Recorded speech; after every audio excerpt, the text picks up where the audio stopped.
કેટલી સરસ વાત. યાની તીર્થાની લોકેસ્મિન, જેટલા ધરતી પર તીર્થો છે બધા તીર્થોમાં નાવાનું ફળ કોને મળે છે? જે ભાલમાં ભસ્મનું ત્રિપુંડ કરે છે. અને મહાદેવના ભક્તોની શ્રેષ્ઠ કોઈ ઓળખાણ હોય તો ભાલમાં ભસ્મનું ત્રિપુંડ છે. ભાલમાં ભસ્મનું ત્રિપુંડ જો એટલે ખબર પડી જાય કે આ મહાદેવના ભક્ત છે, આ શંકર ભગવાનના ભક્ત છે. એવું પણ શિવ મહાપુરાણ ગ્રંથમાં કહ્યું છે કે કોઈના ભાલમાં ભસ્મનું ત્રિપુંડ હોય એમનું દર્શન કરી લઈ તો આપણે ગંગા સ્નાન કરવાનું ફળ મળી જાય. કેટલું ભસ્મનો મહિમા તમે જોતો ખરા. અને આપણે કોઈ ભસ્મની બિંદી નથી કરતા. ત્રિપુંડ કરવાની વાત તો એક બાજુ રહી, પણ ભસ્મની બિંદી પણ આપણે નથી કરતા. આ કેટલું ઋષિ મુનિએ આપણા માટે ગાયું છે. આ ભગવાન બોલ્યા છે, હું તો નિમિત્ત માત્ર છું.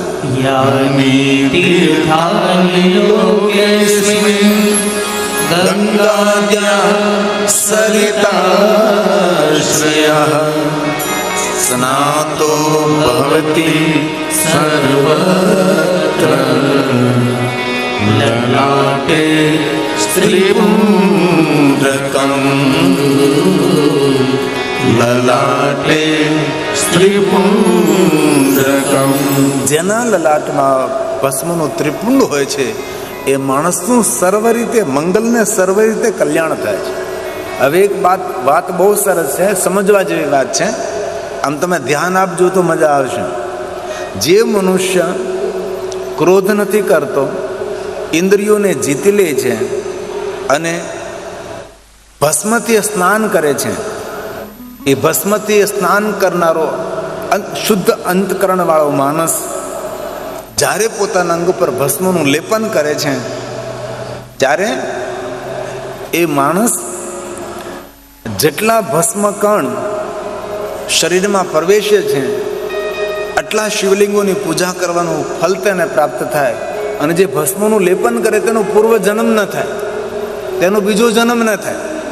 ભસ્મ સ્નાનમ, જે ભસ્મ સ્નાન કરે, મારા મહાત્માઓ, ગિરનારી મહાત્માઓ બધાએ પોતાના અંગ પર ભસ્મ શા માટે લગાવે? તો કોઈ પુનર્જન્મ તેનો થતો નથી. પછી તે જન્મ અને મૃત્યુના ફેરામાંથી મુક્ત બને છે. આ વાત લિંગ પુરાણમાં કહે છે, ભસ્મ મહાત્માની અંદર. તેથી ક્યારેક અવસર મળે તો ભસ્મનું લેપન કરવું. આમ તો શિવપુરાણ ગ્રંથમાં કહ્યું કે 32 સ્થાનો પર ભસ્મના ત્રિપુંડ કરવા. 32 સ્થાનો પર. એ 32 સ્થાનના અલગ અલગ મંત્રો છે. પણ આ બધા મંત્રો આપણને ન આવડે તો ઓમ નમઃ શિવાય બોલી અને અંગ ઉપર ભસ્મના ત્રિપુંડો કરવા. અને ભાલમાં પ્રથમ ભસ્મનું ત્રિપુંડ કરવું, કંઠમાં ભસ્મનું ત્રિપુંડ કરવું. જેના અંગ પર 32 સ્થાન પર ભસ્મના ત્રિપુંડ હોય તેનું દર્શન કરવા માત્રથી શિવ દર્શનનું ફળ પ્રાપ્ત થાય છે. તેથી ક્યારેક અવસર મળે તો આવું કરવું. પણ ભલે આપણે વ્યવહારિક સંસારિક આ માણસોની વચ્ચે આપણે રહેવાનું, આપણી કોઈ ટીકા કરે, આપણે કોઈ નિંદા કરે તો આપણે જ્યારે ભગવાનની પૂજા કરીએ ત્યારે ભાલમાં ભસ્મનું ત્રિપુંડ કરીને પૂજા કરવી. બસ એટલું ખાલી યાદ રાખવું. એ પણ ન થઈ શકે તો રોજ ભસ્મની બિંદી કરો. જેને બહુ ખરાબ સપના આવતા હોય, જેને બહુ જ ખરાબ વિચારો આવતા હોય એવા માણસો માટે ભસ્મ ઔષધિ છે. શિવજીએ પોતાના અંગ પર ભસ્મનો સ્વીકાર શા માટે કર્યો? તો કહ્યું કે ભસ્મનો સ્વીકાર એટલા માટે કર્યો છે કે ભસ્મ ઔષધિ છે, માનસિક રોગોને દૂર કરે છે. શરીરના રોગો તો આપણે દવા લઈએ તો સારા થઈ જાય, પણ માનસિક રોગોની તો કોઈ દવા જ નથી. અને માણસ શરીરથી રોગી ઓછો છે, વધારે તો મનથી રોગી માણસ છે. આ રોગમાંથી મુક્ત થવા માટે માણસે ભસ્મનું ત્રિપુંડ કરવું. ભસ્મનો અદ્ભુત મહિમા છે. આ તો હું તમને થોડા શબ્દોમાં કહેવાનો પ્રયાસ કરું છું, બાકી ભસ્મ પ્રકરણ છે પૂરું. દિવસોના દિવસો સુધી ભસ્મ ઉપર બોલી શકાય. આટલો મહિમા ભગવાન મહાદેવને ભસ્મ ચડાવવાનો છે. શિવજીની પૂજામાં બધી જ પૂજાની સામગ્રી હોય, પણ ભસ્મ ન હોય તો શિવ પૂજાની સામગ્રી અધૂરી કહેવાય. પણ એક પણ સામગ્રી ભસ્મની ન હોય, આપણી પૂજાની ન હોય, પણ એ ખાલી ભસ્મ મહાદેવને ચડાવી દો એટલે શિવજીની પૂજા પૂર્ણ થઈ જાય. આવા શિવજી કેટલા સરળ દેવ છે. પુષ્પદંત મહારાજે કહ્યું, શમશાન શ્વાકીડા સમર હર પિશાચા સહચરા સીતા ભસ્મ લેપ. ભગવાન મહાદેવજી શમશાનની ભસ્મ અંગ પર ધારણ કરે, પણ કોણી? કોઈ પાપિયા માણસની, કોઈ દુષ્ટ માણસનું મૃત્યુ થાય ને તેના શરીરને અગ્નિ સંસ્કાર આપે, એ ભસ્મનો સ્વીકાર શિવ ન કરે.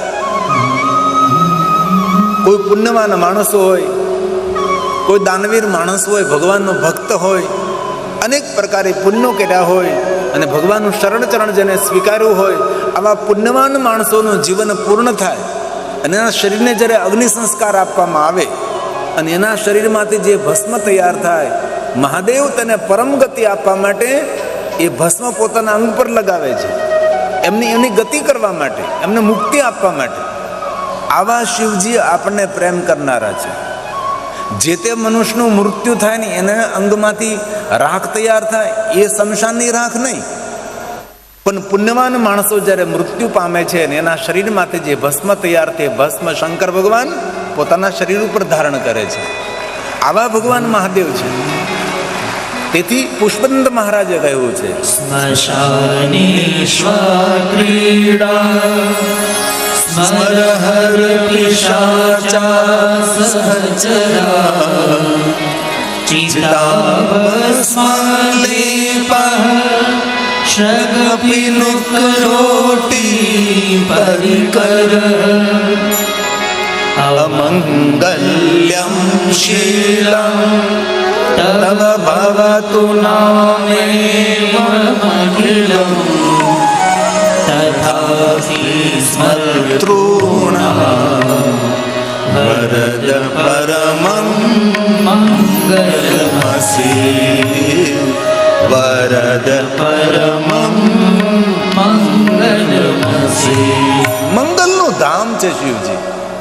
આમ જોવામાં અમંગળ દેખાય છે, પણ એમ કહ્યું કે જેમનું નામ લેવા માત્રથી માણસનું મંગલ નહીં પરમ મંગલ થાય, એવા ભગવાન મહાદેવ છે. તો પ્રશ્ન એ થયો કે ભસ્મનો સ્વીકાર શા માટે કર્યો મહાદેવજી? તો ભસ્મનો સ્વીકાર એટલા માટે કર્યો છે કે આ દુનિયાને કહેવા માટે કે હે મનુષ્ય, જેટલું થાય તેટલું કરજે, બહુ નિરૂપતા નહીં કરતો. અંતે તો આ બધું જ નાશવંત છે. અને આપણે જાણીએ છીએ, આપણી આંખ બંધ થતાં બધું નાશવંત છે. દુનિયા અને બ્રહ્માંડ તો નાશવંત છે કે નહીં એમાં નહીં પડવું, પણ આપણી આંખો બંધ થઈ જાય એટલે આપણા માટે તો બધું પૂર્ણ જ છે, એમાં કાંઈ આગળ નથી વધવાનું. એટલે મનુષ્ય બહુ નિરૂપતા નહીં કરતો, બહુ દોડતો નહીં, બહુ દોડતો નહીં, બહુ વલોપાત નહીં કરતો, બહુ ફાફા નહીં મારતો, તો ભગવાનનું ભજન કરજે. જે તારી આંખો દ્વારા તું જોવે છે એ બધું નાશવંત છે. આપણો ભસ્મનો જે મંત્ર છે, જાંબાલ ઋષિએ કહ્યું, ઓમ અગ્નિરીતિ ભસ્મ, વાયુરીતિ ભસ્મ, જલમેથી ભસ્મ, સ્થલમેથી ભસ્મ, આ બધું નાશવંત છે. આવું ભગવાને કહ્યું છે. મહાદેવ મહાદેવ મહાદેવ મહાદેવ. અગ્નિરીતિ ભસ્મ વાયુરીતિ વાયુરીતિ ભસ્મ, જલમિતિ ભસ્મ સ્થલમિતિ ભસ્મ વ્યોમિતિ ભસ્મ સર્વકુંભવાઇદં ભસ્મ મનયેતાનિ ચક્ષુર્ગોખિં ભસ્માનિ ભસ્માનિ. તેથી ભગવાન મહાદેવજી જગતને સાવધાન કરવા માટે પોતાના અંગો પર ભસ્મનો સ્વીકાર કરે છે. અંગે ભભૂત લગાવે ભારી, આપ બેઠા છો આસન વાળે. શંકર ભગવાન પોતાના અંગ પર ભસ્મને ધારણ કરી અને પદ્માસન લગાવીને ભગવાન શિવજી બેઠા હોય છે. આવા ભગવાન શિવ છે, આવા ભગવાન મહાદેવ છે.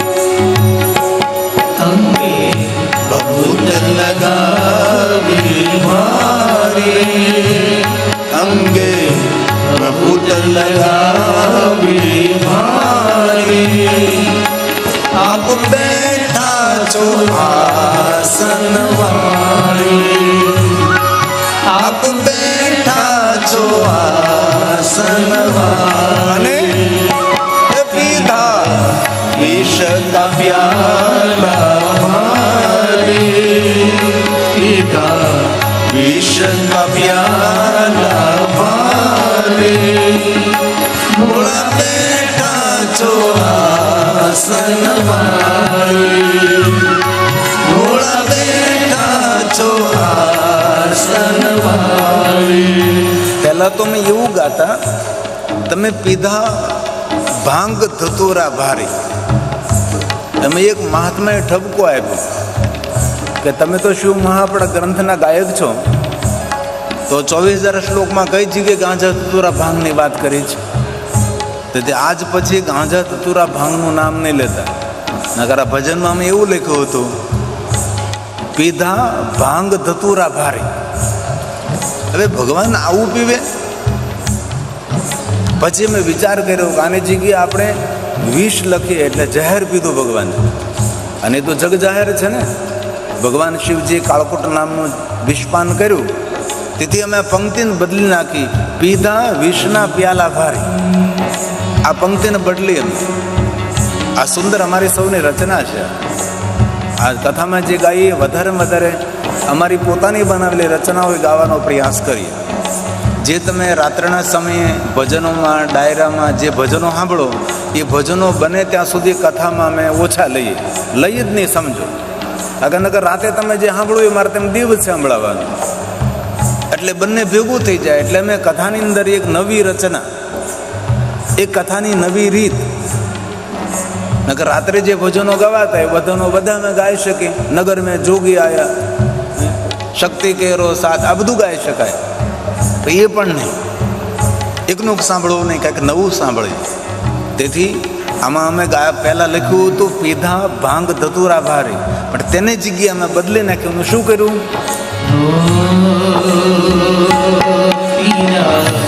વિષના પ્યાલા વારે પીધા વિષના પ્યાલા વારે ભોળા બેઠા છો આસન વારે ભોળા બેઠા છો આસન વારે.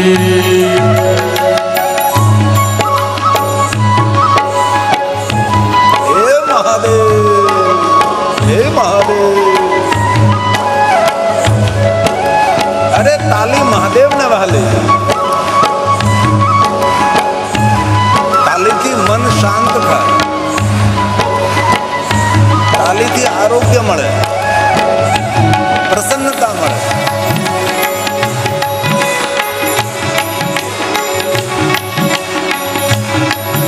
શાબાશ. શીશ પર ગંગા જટામાં સમાય હે ભોળાનાથ, શીશ પર ગંગા જટામાં સમાય લટ રાખી છે વારી એની લટ રાખી છે વારી બેઠા છો આસન વારી ભોળા બેઠા છો આસન વારે અંગે બહુત લગાવે ભારે અંગે બહુત લગાવે ભારે ભોળા બેઠા છો આસન વારે ભોળા બેઠા છો આસન વારે. મહાદેવ મહાદેવ મહાદેવ મહાદેવ મહાદેવ. તાલ में ताल. શાબાશ.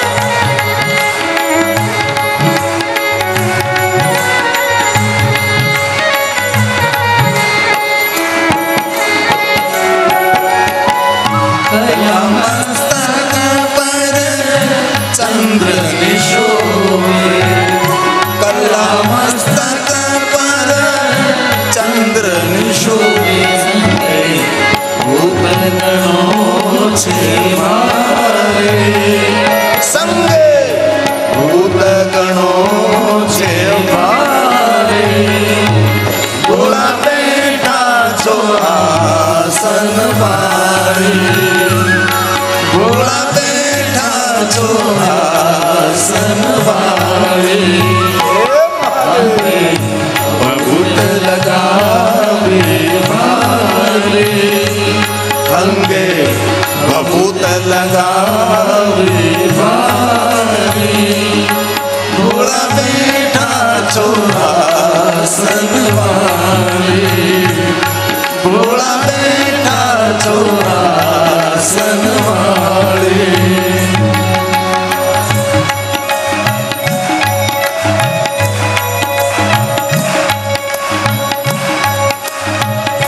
अरे महादेव सुन ले ताली शाबाश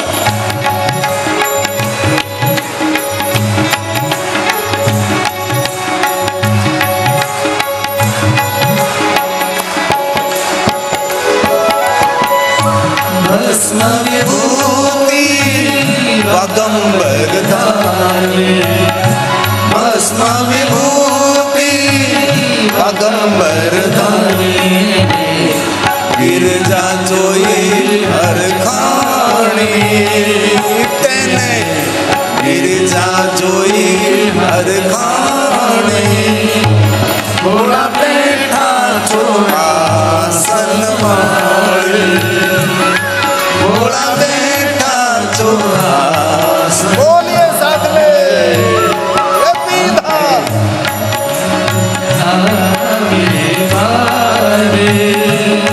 અંગે ભૂત લગાવી ભારે ભોળા બેઠા છો આસન વાળે ભોળા બેઠા છો આસન વાળે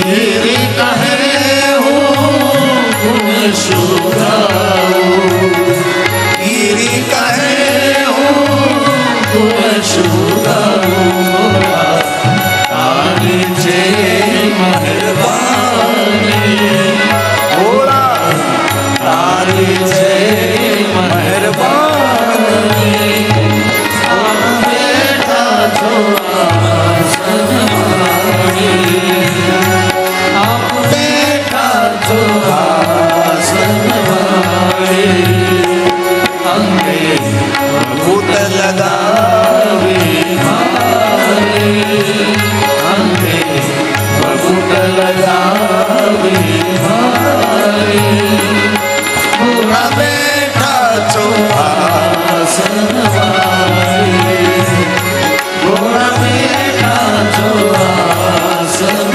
वाले